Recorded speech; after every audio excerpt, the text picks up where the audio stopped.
Young bride, Anni Dewani, on her South African honeymoon, hours before her death. Her wedding had been a lavish affair. Her murder was squalid and remains a mystery. This CCTV, never seen before, shows Anni's husband, Shrien Dewani, moments after learning his wife of just 2 weeks had been killed. When we found out that Anni had been shot, apparently I just started screaming hysterically. The same man, South African police say, paid hitmen to execute his wife. I am not a legal expert, but what we know that he did partake in the killing of the wife. Anni's family are devastated and they're desperate for Shrien to go back to South Africa and stand trial. He must give us the answers. He must go to South Africa and tell us what happened. In July, a British judge ruled Shrien must go. But what evidence does South Africa have that Shrien Dewani was behind Anni's killing? Panorama's obtained the police files and given them to leading forensics experts to review. Their findings are damning. I would veer towards an accidental discharge rather than a deliberate shooting.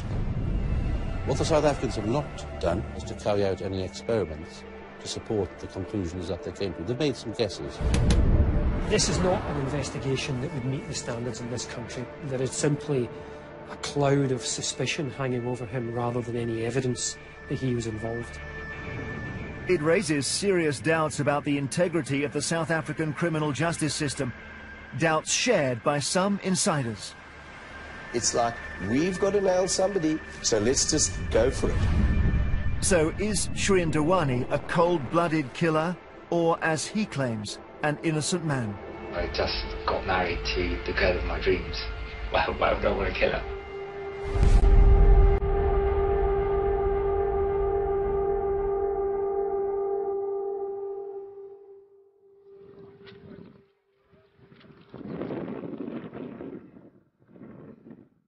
Today is the 14th of 11th, 2010.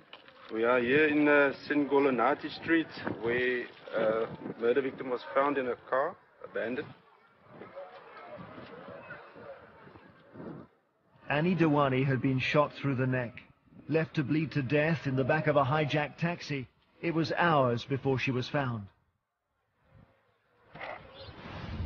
The charges against you is one of murder, armed robbery and kidnapping. At an identity parade 2 weeks after her death, 3 local men behind the killing were picked out.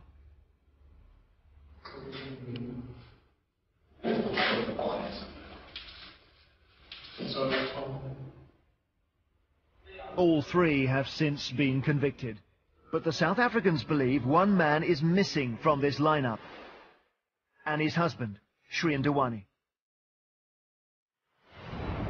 The case against Shrien: he lands in Cape Town with Anni and in little more than 1 hour arranges his wife's murder with a taxi driver. 30 hours later, Anni was dead.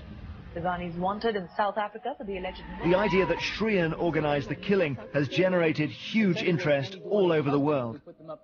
Well, the Dewani story has not only dominated headlines here in South Africa. In fact, South African police and prosecutors seem to have made up their minds already. This is a pure criminal matter of somebody that murdered his wife when he should have been celebrating a honeymoon. But is this case really so clear-cut?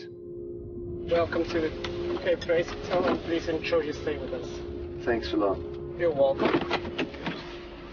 During a Panorama investigation into Anni's killing broadcast last year, I discovered significant cracks in the South African version of events. CCTV filmed here at their hotel, the Cape Grace, revealed a couple seemingly in a loving relationship. This is, in a way, the couple whose story has not been told in the accounts of these events so far. Until our program, none of this CCTV had been shown in public before.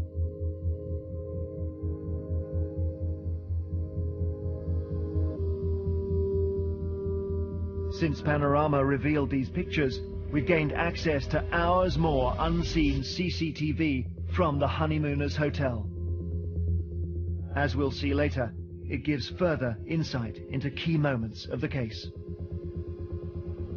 But to really test the South African evidence against Shrien Dewani, you need to examine what is known as the docket, the South African police's secret file on the murder of Anni Dewani. Panorama has obtained it. The docket contains all the prosecution's evidence, seen here for the first time.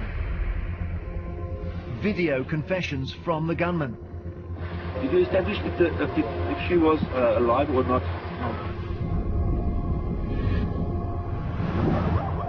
Forensic evidence. One spent cartridge from the scene. Scenes of crime photographs, witness statements, phone and financial records. In fact, the entire South African prosecution case, according to leaked documents Panorama has also seen. It's up to a judge to find Shrien Dewani guilty or innocent. But do these South Africans have credible evidence he was behind the killing? We put it to the test. The last fortnight of Anni's life began with her wedding. And it was spectacular, lasting 3 days, costing upwards of £150,000. They'd known each other for 18 months and been engaged for 5. But Anni's family say the smiles were a mask. Things changed between the engagement and the wedding. They got more problems within the relationship. He was controlling. And I think that she didn't really like that. Anni herself revealed doubts as the wedding drew closer. The police files contain texts she was sending a relative. Fighting a lot with Shrien. Wish I had never got engaged. We have nothing in common. He's a perfectionist. Hate him. The volatile state of the relationship forms a key part of the prosecution. The 28-year-old had even said she wanted a divorce just days before the honeymoon.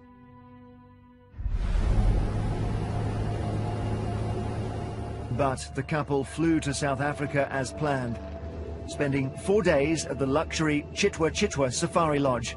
While there, Anni texted again. I'm really trying.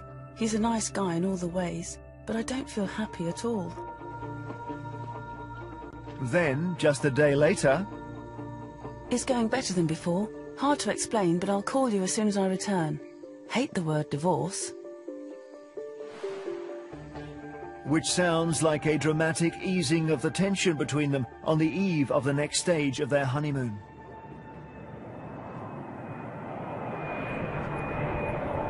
The next day, safari over, they flew to Cape Town. And now begins the chain of events which will end Anni's life and see Shrien accused of ordering her murder. We'll piece together that crucial 30 hours. As the couple left the domestic terminal, taxi driver Zola Robert Tongo was among the crowd. 30 at the time, he'd just one conviction for driving without a taxi permit.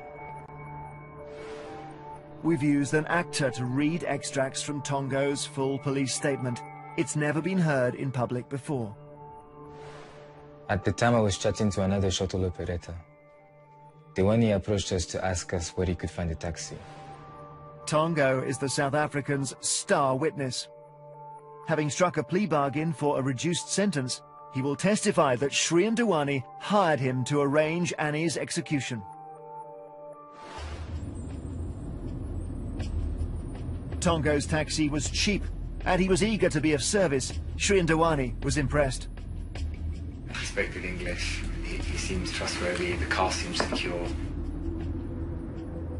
Before his arrest in December 2010, Shrien Dewani spoke to the son about his wife's death. He showed us around the sites that were there to see between the airport and the hotel. We became quite jovial with him. It took Tongo about 25 minutes to drive the couple to their hotel, the Cape Grace on Cape Town's waterfront. While Anni went inside to check in, Tongo says Shrien Dewani, who remember he'd only just met, hung back and said he wanted someone taken off the scene. Dewani said that he wanted somebody to be killed. I said to him that I do not associate myself with such things, but I could call somebody in the township that may know somebody. Shrien joined Anni at the hotel check-in before stepping out to meet Tongo again for just under 9 minutes.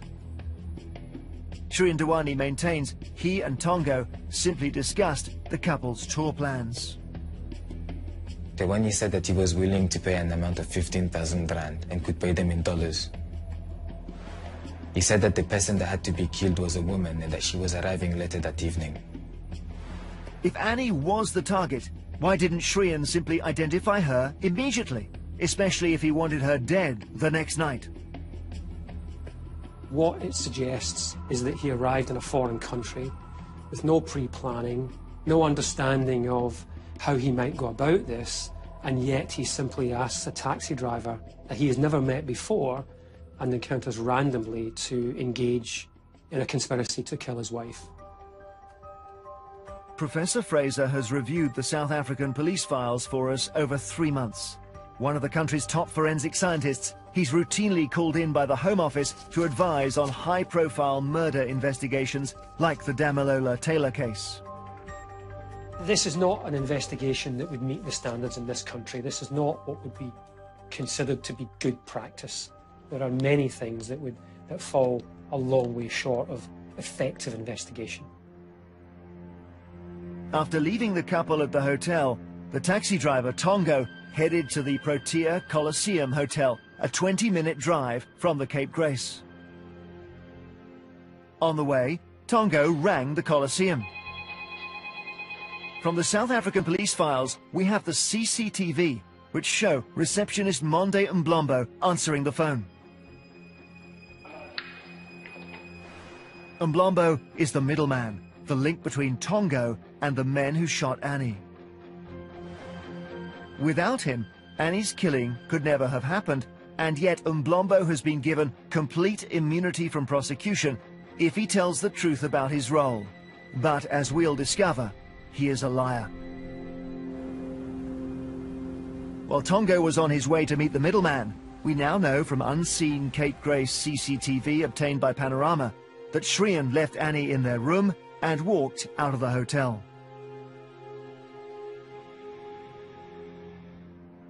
Over at the Coliseum, Tongo is pleased to see the receptionist Mblombo. He puts his hands to his head, a local sign of celebration, and they go outside. I informed Monday that I picked up a client from the airport and that he wanted somebody taken off the scene and was willing to pay 15,000 rand. Monday said that he knew of a guy in the township and offered to contact him. According to their testimony, in less than 2.5 minutes, first-time killers Tongo and Mblombo agree to organize Anni's execution. Tongo brushes aside Mblombo's colleague when she asks what's going on.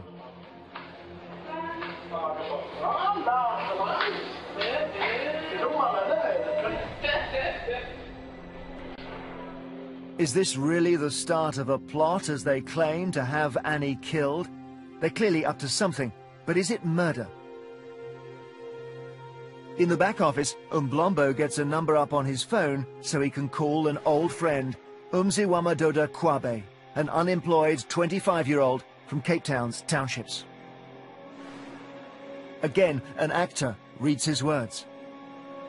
Monday told me there's a job that needs to be done, but he cannot go into detail. Like Tongo, Kwabe has struck a deal for a reduced sentence and will give evidence against Shrien Dewani. Monday gave me Kwabe's mobile telephone number.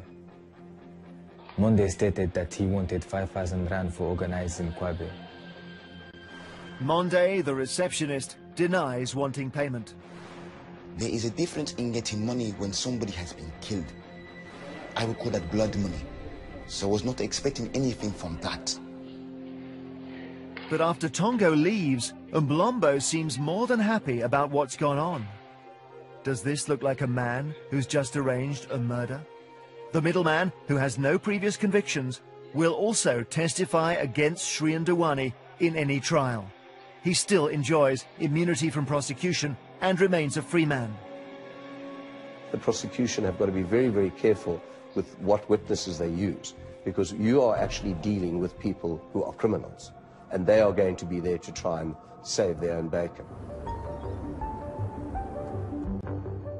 Just about the time Tongo left the Coliseum Hotel, new footage reveals Shrien Dewani returning to the Cape Grace.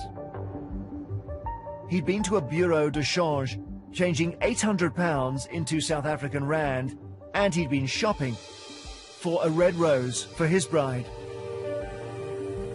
5 minutes after Shrien arrived back at their room, Annie spoke to her parents. It wasn't her voice. It wasn't normal Annie. I found something is not okay. It was the last time they ever spoke.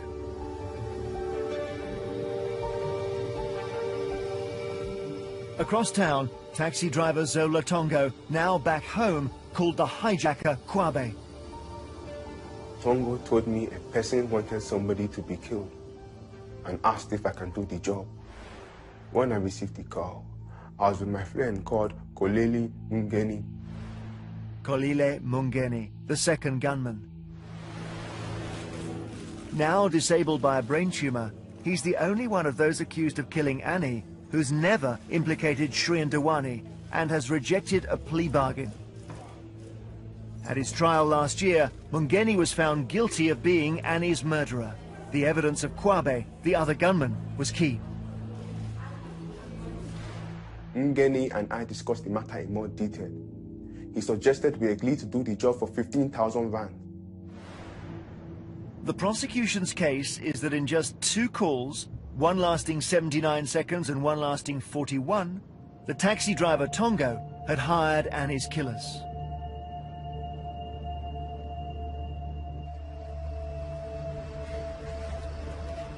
As a plot formed around them, new CCTV shows Shrien and Annie heading for the bar before going for a meal a short walk from the hotel. The waitress who served the couple remembers their evening at this sushi restaurant. Not your typical honeymoon table. I've served quite a few honeymoon tables, and they're normally very much in love, hugging, kissing. It wasn't really the case here. The next time Clara Jane went to serve them, Shrien Dewani wasn't there.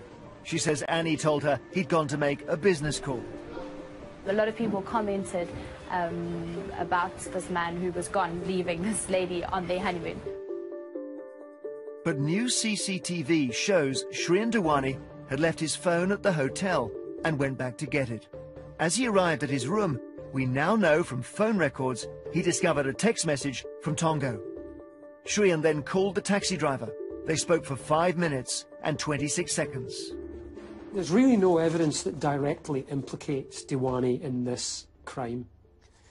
But the evidence that is most convincing, or suggestive is perhaps the best word, is the frequency and timing of the phone calls. So what did Shrien Dewani and Tongo talk about?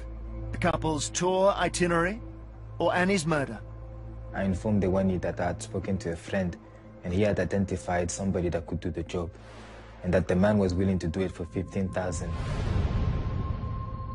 The person who is crucial to understanding Shrien Dewani's engagement here is Shrien Dewani himself. Only he can explain these suspicious calls, which are the only evidence that seems to suggest his involvement. Shrien Dewani has offered to be interviewed by South African police here in the UK, but so far they've declined. Surely you must take up that offer. Go and interview him and just check up on what he has to say. And then make a decision, because you've got then his version of events. Is there sufficient evidence to carry on with this trial? New CCTV shows the couple got back to the hotel after 11. Given what he's accused of, a smiling Shrien makes an unfortunate gesture.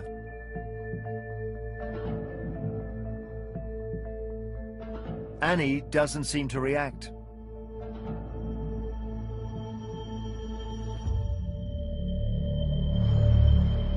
Shreen Dewani did not gain financially from Anni's death. The South Africans believe there was a different motive: Shreen's sexuality. This is the German master, a male prostitute based in the Midlands, real name Leopold Leiser, who's given a statement saying Shreen was his client. The German master's evidence for me is amongst the most credible aspects of this case, and perhaps the only evidence that in some way provides clear motivation for Shreen Dewani to be involved in this conspiracy. Leiser says he sees lots of married men and has told of 3 sexual encounters with Shreen, the last a month before Shreen and Anni got engaged. He said that she was a nice, lovely girl and that he liked her, but that he could not break out of it in any way because he would be disowned by the family. He also said that he needs to find a way out of it. So this does fill in the search for motive. To be very clear about this, I think this provides sufficient motivation, but motivation isn't evidence in itself. So we would still be looking for evidence of Shreen's direct involvement here. Whether or not Shreen Dewani is gay or bisexual, we can reveal medical records from just days before the honeymoon show the couple were actively trying for a baby.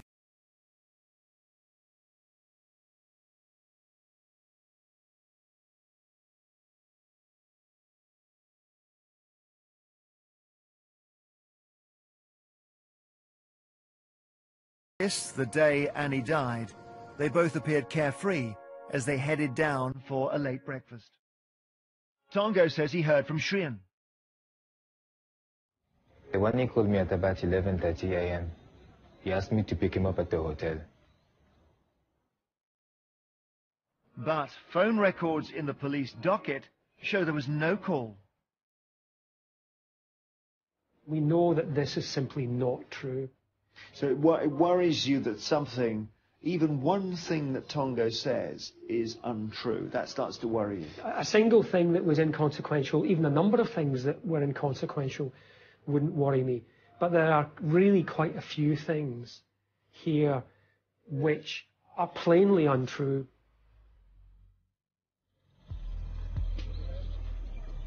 Half an hour after the phantom phone call, Tongo arrived at the Cape Grace to pick up Shreen. He asked me to take him somewhere where he could exchange dollars. Tongo took him to a black market money exchange just up the road from the Cape Grace. The Golden Touch Jewelers.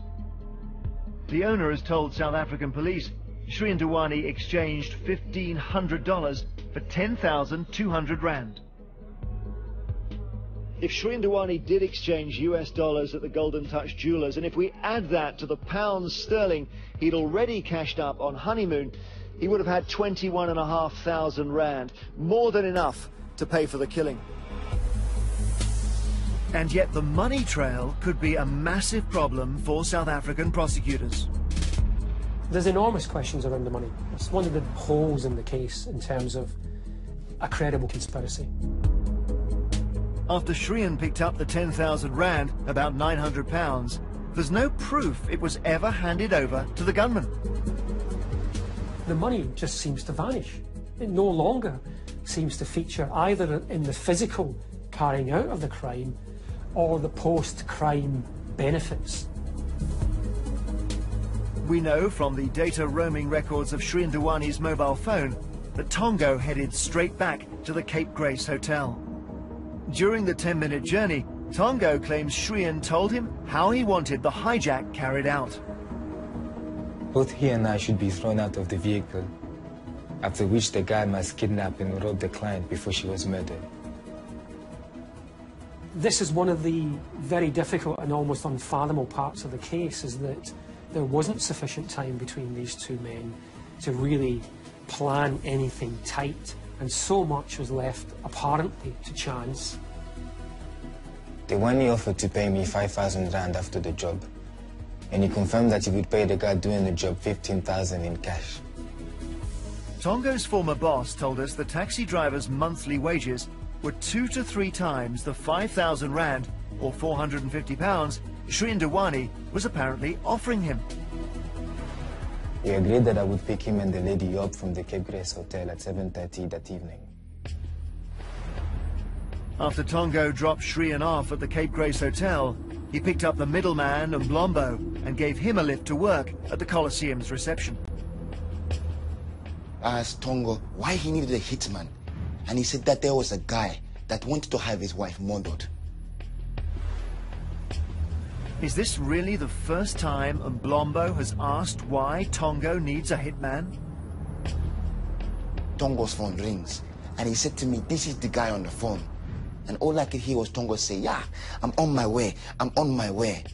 And then he puts the phone down, and he says, "Eesh, this guy does not trust me."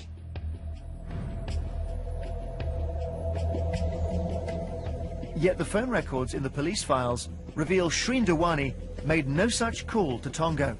So Mblombo is lying. Shrien Dewani now had 10,000 rand, £900 in cash.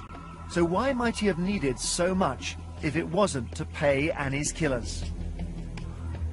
We've learned that before he was a suspect, he told people he'd been planning to surprise Annie. His plan?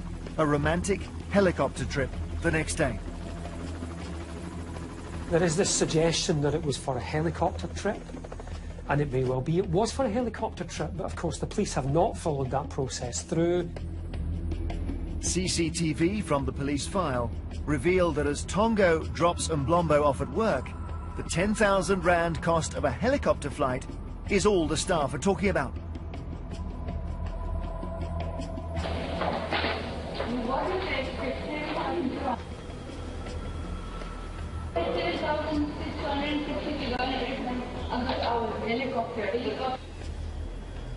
Is this simply coincidence?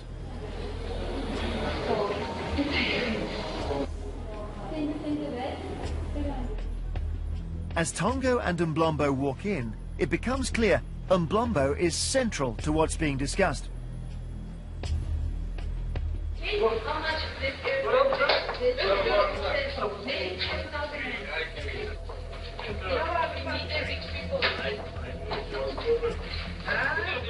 Are the rich people the Dewanis? And why does Mblombo believe a man is cornered? Does this previously unseen footage answer questions about why Shrien Dewani changed up so much cash? It's in the police files, but have they looked at it closely? They never stopped and paused and thought about the fact that this conspiracy may have linked back to someone else, and they could have put these things to Shrien Dewani and asked him why he went and got that money, and crucially, where it is now. After 5 minutes hanging round the Colosseum, Tongo left for the townships to meet the hijackers Kwabe and Umgeni for the first time. What was discussed was Tongo telling us the husband wants the wife to be killed, and it had to look like a hijacking.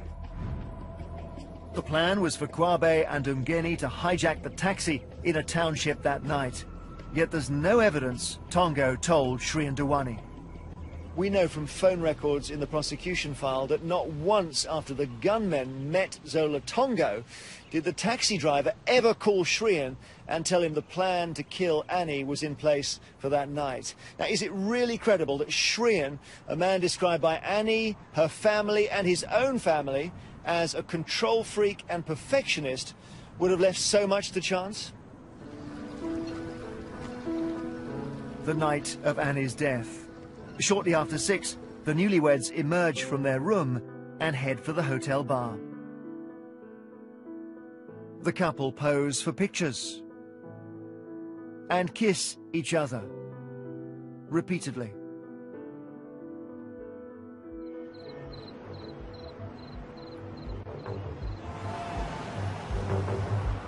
Meanwhile, over at the Colosseum Hotel, the fixer Mblombo, who's only admitted to putting Tongo and the gunman in touch, is revealed by new CCTV to be far more involved.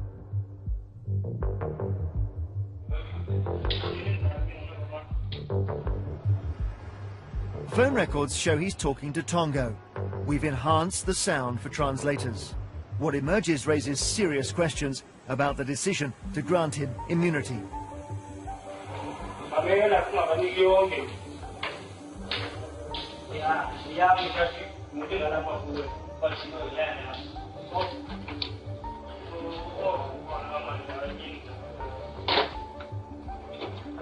Mblombo seems to be in charge.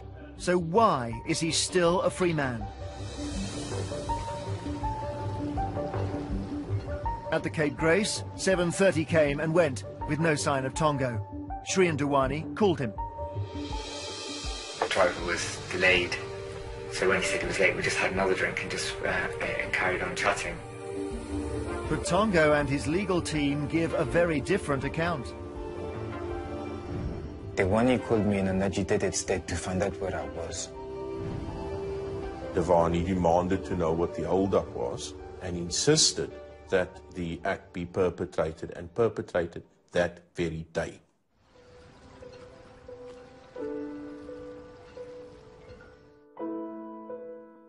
This is CCTV of that call. Shrien Dewani's holding his phone to his left ear, Annie's side. He shows no sign of agitation. And according to Tongo, he insists on Annie's murder when she's sat right beside him. Tongo finally arrives half an hour late.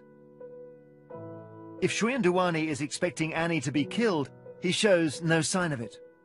He seems happy to take pictures of his wife. They look like lovebirds. Tongo confirms the couple's relaxed mood continued in his taxi. Both Dewani and the lady appeared to be happy. They laughed a lot. Dewani instructed me to first drive around in town, as he wanted to see what the city looked like at night. So now he embarks on what should be a pleasant social tour of the city and an evening out, but apparently during the course of this his wife is going to be killed. It almost beggars belief. It's simply not something that most people would find credible. The hijack was supposed to take place in Guguletu Township shortly after Tongo picked the couple up. But Tongo says when he drove by, the gunmen weren't there.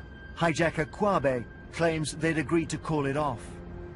Yet records in the police docket show calls between the taxi driver, the hijacker, and the middleman at the Coliseum Hotel continued.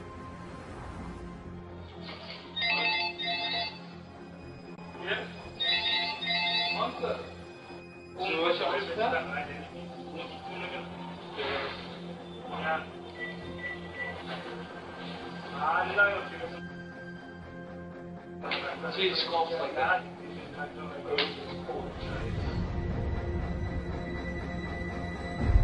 Moments later, as they arrived at a restaurant in the beach resort of Strand, the taxi driver Tongo claims Shrien Dewani became furious that Annie's murder had not yet happened.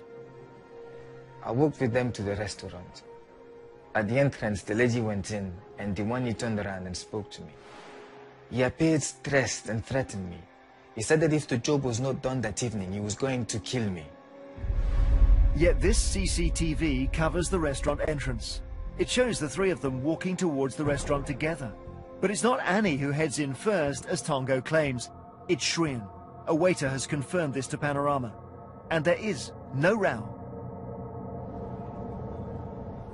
This is a crucial point. So there is a very damning statement made by one co-conspirator of another, Shrien Dewani, which could have been tested to some degree by at least seeing if it was feasible on CCTV. If the timer on the CCTV is correct, phone records in the police file show that 8 seconds after disappearing from view, Tongo calls the middleman. So in just 8 seconds, Shrien Dewani is supposed to have threatened Tongo and demanded Annie's murder that night. What we know from the CCTV is that this couldn't have happened. And yet the South African police are either unaware of that or have simply disregarded it. The hijacker Kwabe, who like Tongo has agreed a plea bargain, says the taxi driver called him. Tongo told me that he is still in Somerset and that the husband wants the job done that night. The one he called me and wanted to know if I had arranged for the guys. Records show Shrien Dewani did call Zola Tongo at 9:56. They spoke for 93 seconds. Shrien's account is more straightforward. I then called Zola to come back and pick us up. So we came outside the restaurant and he was waiting. After driving away from the Surfside, the taxi driver claims he texted Shrien about the cash for the hitmen. I sent him a text message. Don't forget the money. He then answered, by text also, to inform me that the money was in an envelope in the pouch behind the front passenger seat. While the records in the police files confirm Tongo did text Shrien, we can reveal there is no record of what the text said or that Shrien ever replied. It's just another example of evidence that apparently incriminates Shrien Dewani from Tongo that has nothing to back it up or appears to be completely untrue. If we had the actual calls themselves, if we had the texts, it would unquestionably, in my mind, completely unlock this case. But we understand experts can't retrieve the actual text messages, so it seems the South Africans are relying on Tongo's word for what was said. Driving suggested that we drive through one of the township areas. We had no reason to distrust him at all. Tongo drove them into the heart of Guguletu and into the hands of Kwabe and Mungeni. We were scared and stunned. I grabbed Annie and held her tight because she was starting to cry. I was instructed to open the doors. Kwabe then drove off. I played along as I knew we were not really being hijacked by the men. Shrien Dewani says Annie didn't want to give up her wedding and engagement rings. I said, don't worry about the rings, we can always buy new rings, let's just give them everything and get out of here. Shrien says he handed over all the South African cash he had on him, 4,000 rand, roughly £350. The filmed confession of one of the gunmen, Kolile Mungeni, supports this. His account filmed before Shrien Dewani became a suspect.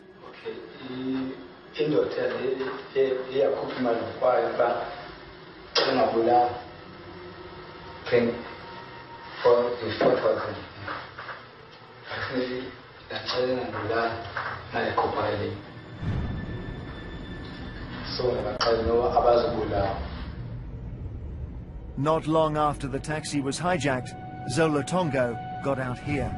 Before Tongo got out, he told us that the money is behind the front passenger seat in a pouch. The hijackers drove off into the darkness of Khayelitsha Township.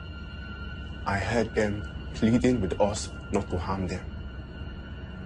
The driver then said, we just want the car, we're not going to hurt you, but we're going to let you go, but let you go separately. Again, Mungeni, the only one to reject a plea bargain, confirms Shrien Dewani's account.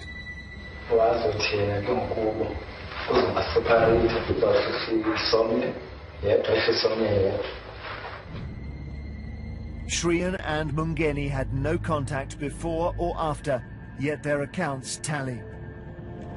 Around half an hour after the car was hijacked, Shrien was ordered to get out. I was holding on to her and asked them to let us both go together. Again, his account mirrors Mungeni's.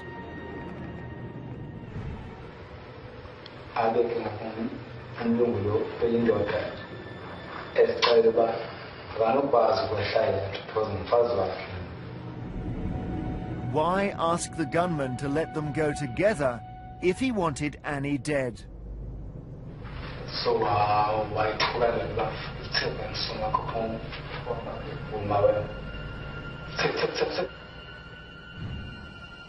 They priced us apart. They held a gun to my head and said, either you leave or we'll shoot you. Shrien Dewani was now alone in a township notorious for gun violence. The car just sped off and my heart was racing. Luckily, he stumbled into this man, local government auditor Simbonile Matokazi. He was pacing up and down the road here in panic, and he was sort of like shaking. I thought he was crying. Simbonile called his cousin, a police officer. He says Shrien became frantic. Police took so long to arrive. When I found out that he was accused, I was a bit surprised because I don't think this guy had killed his wife. You know.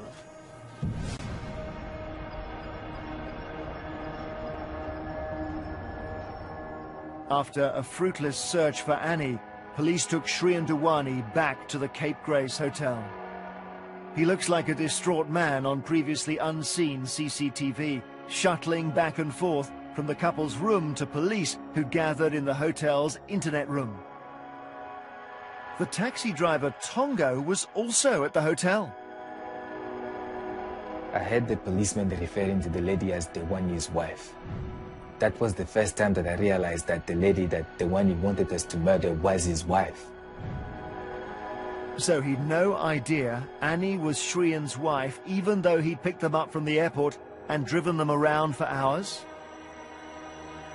The police had told us all night that it's about robbing and taking the car, and so we were all convinced that Annie would be found alive.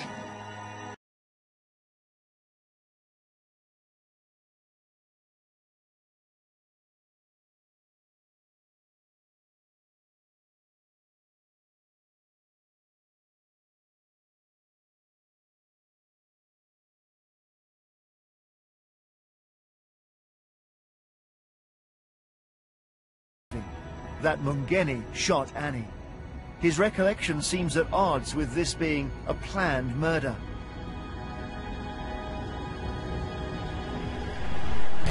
The shot I wasn't expecting, so it gave me quite a fright, you see. Mungeni claims it was Kwabe who took the gun, went to the rear passenger door and shot Annie in a struggle for her handbag.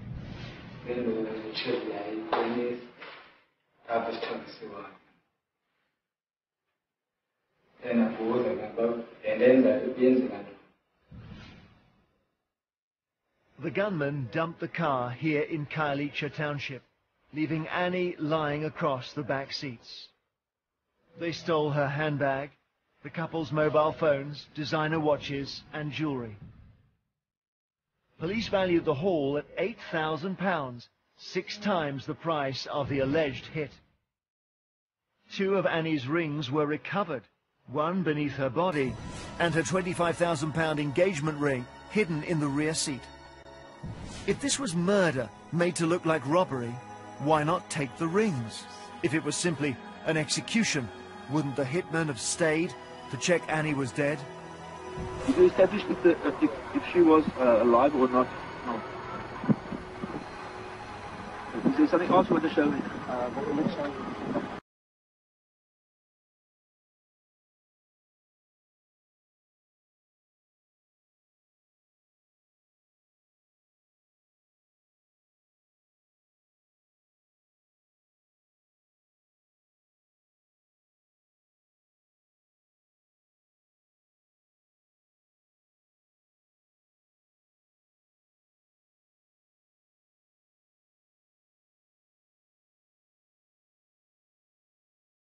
The South Africans claim the forensic evidence proves Annie was cowering against the back seat, and Mungeni took aim from the front passenger seat.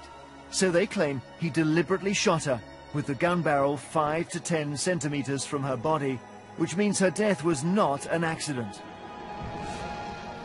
We asked leading forensic scientists to review all the evidence in the police docket. Would it stand up to scrutiny? Was Annie cowering back in her seat, as the South Africans claim? Was Annie in a defensive position when she was shot? There's no pathological evidence to support that, no. Home Office pathologist Dr. Shepherd takes a very different view to the South Africans. There is no evidence of any blood spatter against the seat around the site of recovery of the bullet. If you'd been pushed back against it, as the bullet exited her body, it would have caused damage and spatter around that point, and there isn't any. So she's leaning forward or sitting forward on the edge of the seat. It surprises me that the scenes of crime people have not considered it. And we have a pink rod going through the... If Annie was leaning forwards, can the South Africans be sure the gun was held at a distance from her? The size and shape of that pattern of soot on the back of her hand would indicate a very close range, potentially less than 5 centimetres. But it is possible. Until its closure last year, Mark Mastaglio was the leading firearms expert at the Home Office Forensic Science Service. If we take your analysis of the facts, it makes it look more likely that this gun went off in a struggle where it was right up against her. Is that right? I think that's a fair statement. What the South Africans have not done is to carry out any experiments to support the conclusions that they came to. They've made some guesses. You think they were sloppy? I think this is a major flaw in the investigation. And what about the murder weapon? Could it have gone off accidentally? There seems to have been no examination of the pistol to determine whether it was susceptible or had a propensity for accidental discharge. Could it go off in a struggle, for instance? There are standard tests you carry out. All we have is a blanket statement that the gun was in working order. If tests were not done to rule out accidental shooting, does the post-mortem evidence support the South African view that Annie's death was deliberate, and if so, a planned murder? If it was a deliberate shot, I'd have expected a shot in the head, maybe over the heart, not one that struck the neck. It's an unusual place for an assassination. So, on that basis alone, and it's a very weak bit of evidence, I would veer towards an accidental discharge rather than a deliberate shooting. Last November, Kolile Mungeni was found guilty of being the man who shot Annie. The accused could barely avoid the avalanche of evidence proven by the state to come crashing upon him. Despite his filmed confession, Mungeni had pleaded not guilty and denied being involved. He was jailed for life without parole. Yes, it's relatively easy to do that. But are the South Africans right to say the forensics prove Mungeni was Annie's killer? Was the gunman in the front passenger seat? If the conclusion is they're saying it's a certainty he was sitting in that front passenger seat, no, there are other equally likely options. I think legitimate criticism can be levelled because they haven't considered alternative propositions. So could the driver Kwabe, given a plea bargain by the state, have been the gunman? Annie is looking towards the driver's side of the car. Is she looking actually out of the door? I don't know, but she's looking that way at the time she's shot.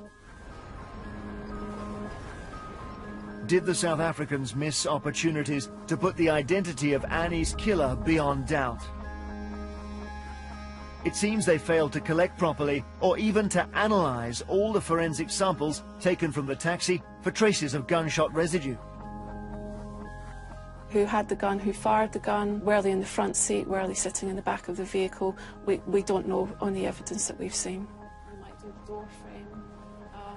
One of the UK's leading experts on gunshot residue, Angela Shaw, found no evidence the hijacker's hands or clothes were tested.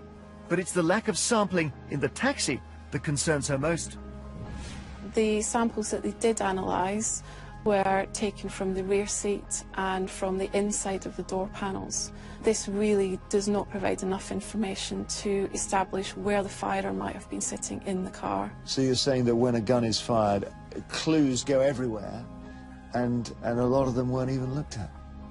In this instance, no. There was a very limited approach.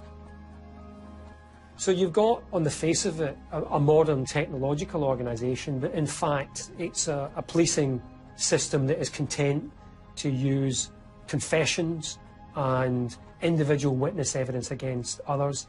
And all we know in this country is that we've had some very big miscarriages from cases of this type. When the gunman abandoned the taxi, they say they fled into nearby scrubland to split the takings, but disagree on how much they got. Suspect is signing. The driver Kwabe gave his version of the money trail last year in return for his plea bargain. Mungeni took the money out from the pouch behind the passenger seat. we found that it was 10,000 rand, not 15,000. We split it half-half. But Mngeni makes no mention of the 10,000 rand. The only one of the accused not to claim Shrien Dewani was paying them says they shared only the cash they stole from him at gunpoint.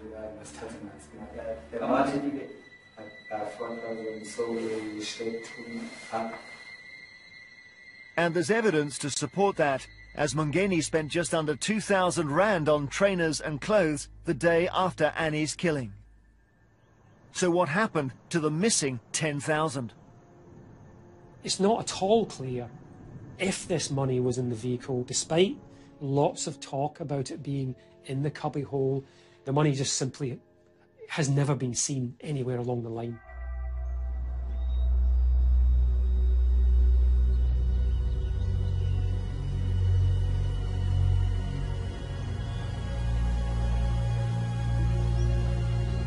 New CCTV from Sunday morning shows Shrien taking the call telling him Annie was dead. When we found out that Annie had been shot,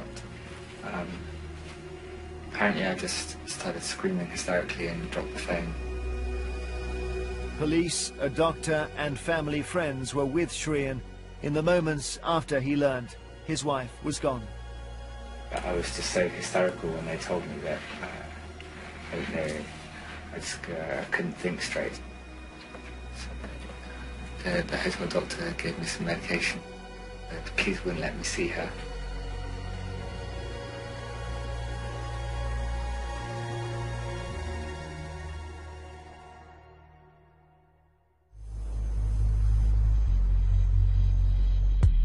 The cameras capture Shrien's shifting emotions in the hours after Annie's death.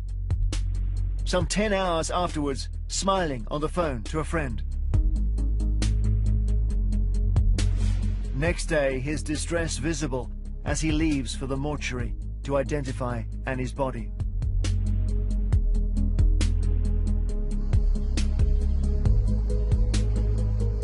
Before leaving South Africa, Shrien Dewani had one final meeting with Zola Tongo. Seen here in white, the driver was still a witness, not a suspect.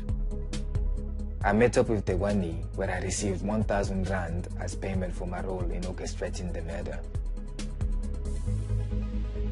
Holding a white plastic bag, Shrien meets him in the lobby, and they enter the internet room, which has no cameras, although other guests are in there.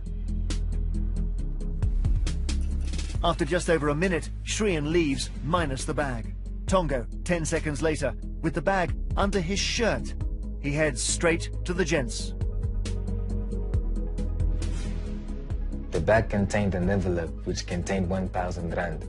I realized that Dewani had not paid me the full 5,000 rand as we previously agreed. Tongo left the hotel with the bag in clear view. He says he went looking for Shrien, having realized he'd been shortchanged. But CCTV reveals that to be untrue. I had no further contact with Dewani after that. Another lie. Phone records and CCTV show Shrien called him an hour and 40 minutes after giving him the bag. Tongo's testimony makes no mention of that 54-second call. That's the 6th time the CCTV contradicts crucial evidence in his sworn statement. So was Shrien Dewani shortchanging the man who'd organized Annie's murder? Or was the 1,000 rand, £90, simply payment for his services as a taxi driver? Tongo was arrested a week after Annie's death. The very next day, the taxi driver agreed a plea bargain with prosecutors, a lesser sentence in return for evidence against Shrien Dewani. The speed surprised some senior legal figures. It seemed to me that the prosecution service was under some political pressure to get a result as soon as possible. Even Tongo's jail sentence was agreed that weekend. 7 years off a 25-year sentence. He could be out in 2020. Annie's father had still to approve the deal. The prosecutor asked me, Vinod, do you approve of this if he tells the truth? I said, yes, I want to know the truth. What happened to my Annie? Just 2 weeks after Tongo's arrest, the South African High Court rubber-stamped it all. You are effectively sentenced to 18 years direct imprisonment. The court will accept. Shrien was now officially a suspect. Tongo's lawyer is satisfied South Africa's National Prosecuting Authority, or NPA, acted properly. The NPA must be satisfied that it's sending the right message, and the judge, of course, at the end has to endorse that it is, in fact, in the interest of justice. Others are wary. A sentence was imposed without ever seeking to check the veracity of the allegations against the other conspirators. In South Africa, things are not happening as they should.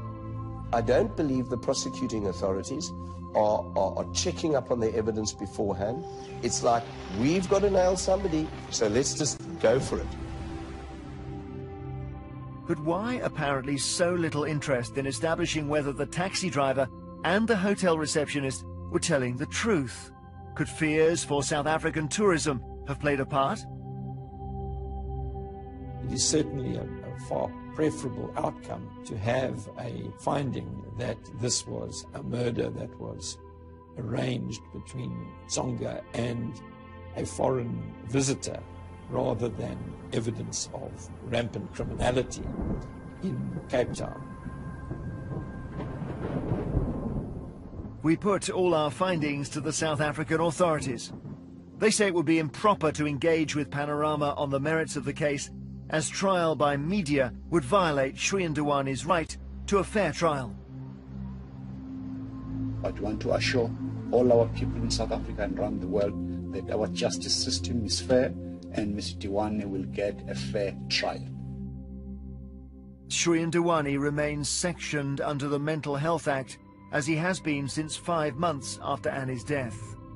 In July, a British judge ruled that while not yet fit to plead, he should return to South Africa, where there are no juries, to stand trial. He's appealing. If convicted, he faces life imprisonment. The key witnesses?